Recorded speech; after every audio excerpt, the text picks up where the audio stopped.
తిరుపతిలో శ్రీనివాసులు గారి స్వగృహానికి వచ్చామండి.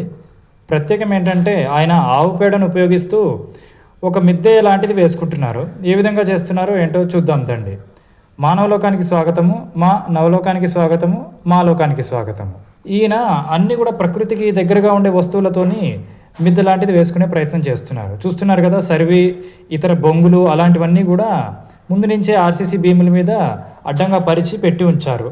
తర్వాత ఆవు పేడను సేకరించి, బహుశా ఒక 2 రోజులు ఎంతో పాత ఆవు పేడ అయి ఉండొచ్చు, మరేమీ పర్వాలేదు. తర్వాత బంకమట్టి లేకపోతే అక్కడ సులువుగా దొరికే మట్టి లాంటిది కూడా ఆయన సేకరించుకుని ఒకచోట సులువుగా ఉన్న చోట, వెసులుబాటు ఉన్న చోట ఆయన వాటిని ఎత్తిపించుకుని అక్కడ అంతటా కూడా కూలీలు పెట్టించి తొక్కించే ప్రయత్నం చేస్తున్నారు. అందులో సున్నం కూడా కలుపుతున్నారు. తర్వాత ఏమో చేదుతనం రావాలి, చీడ పట్టకూడదని చెప్పి వనమూలికలు అనగా కరివేపాకు, వేపాకు, తర్వాత మెంతులు, తర్వాత పసుపు లాంటివి కూడా ఒక మిశ్రమంలాగా ఆయన అంతా చేసి ఇదే పెద్ద మిశ్రమంలో కలిపి ఒక ప్రయోగం చేస్తున్నారు. కూలీలు కూడా ఎప్పటికప్పుడు వాళ్ళకి పని సులువుకి తగ్గట్టుగా సున్నం కూడా ఆ పాళ్లలో వేసుకుని కలుపుకుని తొక్కడం లాంటి పని చేసుకుని తిరిగేసి మళ్ళీ తొక్కి అలాగే చేస్తున్నారు. ఆవు పేడ అసలు ఎందుకు వాడుతున్నారు, వాళ్ళకి వాడాల్సిన అవసరం ఏంటి, లేకపోతే ఇతరులు కూడా ఎందుకు దానికోసమని ఉత్తేజింపపరిచి వాడుకునే ప్రయత్నంలోకి ఎందుకు రావాలన్నది చూద్దాం, మనం మాట్లాడదాం. ఆవు పేడ అనేది ఎంతో శ్రేష్టమైనది. ఆవు పేడ ప్రకృతికి ఎంతో దగ్గరైనది, మట్టి కూడా ఎంతో దగ్గరైనది, మనకు తెలిసిన విషయమే.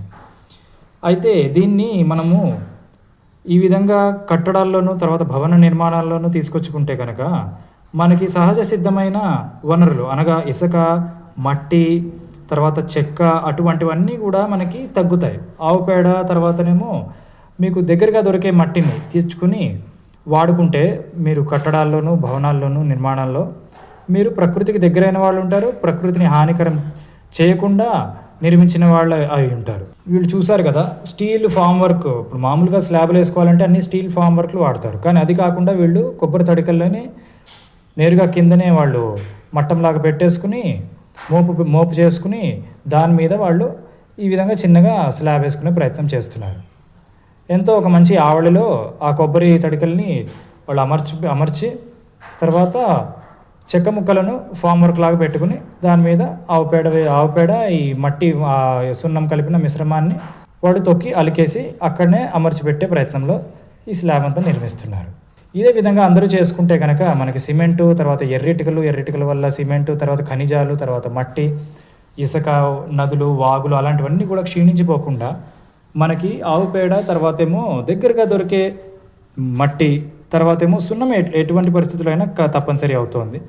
అలాంటిది మీరు తెచ్చుకుని మీరు మీ అంతటి మీరే స్వయంగా మీరు మీ ఇంటిని నిర్మించుకుంటే కనుక ప్రకృతికి ఎంతో మేలు చేసిన వాడు అవుతారు. తర్వాత ఎవరికి, ఇతరులకి, పరులకు, తర్వాతేమో మన ప్రకృతికి ఎటువంటి హాని కలిగించకుండా మీ స్వగృహాన్ని నిర్మించుకున్న వాళ్ళు అవుతారు.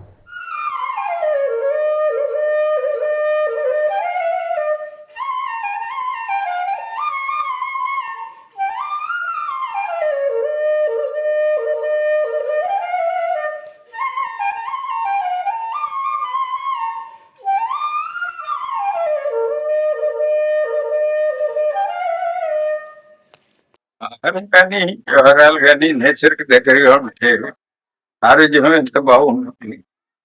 ఇప్పుడు ఉండే ప్రాబ్లమ్స్ పోతాయి, ప్రాబ్లమ్స్ రావు అనేదే ఆరోగ్యం. ఇప్పుడు లేవు అనేది ఆరోగ్యం కాదు. కాబట్టి అందరూ ఈ నేచర్ని కాపాడాలి, నేచర్కి దగ్గరగా ఉండాలి. మనం ఉదయం నుంచి వాడే టూత్ పేస్ట్ దగ్గర నుంచి స్నానానికి వాడేటివి కానీ, అంట్లు తోమే వాటికి కానీ, ఫ్లోర్ క్లీనర్స్ కానీ అన్ని కెమికల్స్ అయిపోయినాయి. భూమిని కొంచెం ఆలోచించి భూమాత కోసమైనా ఈ ప్లాస్టిక్ వస్తువులు తగ్గించుకుంటే మనకు ఇంట్లో దొరికే చాలా ఫ్రూట్ పీల్స్ వీటితోనే బయో ఎంజైమ్స్ చేసుకొని క్లీనర్స్ గా వాడుకుంటే మట్టి పాత్రలు ఇవన్నీ చాలా ఆరోగ్యానికి మంచిదండి. అల్యూమినియం నెగటివ్ ప్రెషర్, అందరూ ప్రెషర్ కుక్కర్లని వాడేస్తున్నారు. స్టీల్ ది న్యూట్రల్, జీరో బెనిఫిట్. ఉండైతే మట్టి పాత్రలో 100% బెనిఫిట్. ఒకసారి వాటర్ కానీ ఆహారాలు కానీ చేసుకొని చూడండి. నేచర్ లో సూర్యోదయము సూర్యాస్తమయం చూడడం కూడా ఒక అదృష్టం కంటికి. ఇట్లాంటివి అన్ని ప్రకృతి ఫ్రీగా ఇస్తుంది, అవే కొనే వస్తువులు. అలాంటివి అందరూ వాడుకొని హెల్దీగా ఉండాలని మనస్ఫూర్తి కోరు. ఇంట్లో కూడా మనం పాత్రలు వాడేటివి, పాత్రలు క్లీన్ చేసే కండిషన్స్ అన్ని న్యాచురల్ ఐటమ్స్, సోప్ నట్స్, కుంకుడుగాయలు ఇట్లాంటి క్లీనర్స్ వాడుకొని సుండు పిండి పాతకాలం పద్ధతులు తీసుకొస్తే కనీసం ఆ ప్లాస్టిక్ వాటిలో చుట్టిన ప్యాకెడ్ కెమికల్స్ ని అవాయిడ్ చేసిన వాళ్ళు ఉంటాం. కాబట్టి ఇవన్నీ కాస్ట్ ఎఫెక్టివ్ కూడా. నేను చెప్పేవన్నీ కాస్ట్ ఎక్కువగా మనం పెట్టే ఖర్చులు పెట్టి కాస్ట్ తగ్గుతాయి. కాబట్టి వీటన్ని బెనిఫిట్ తీసుకొని అందరూ సుఖంగా ఉండాలి.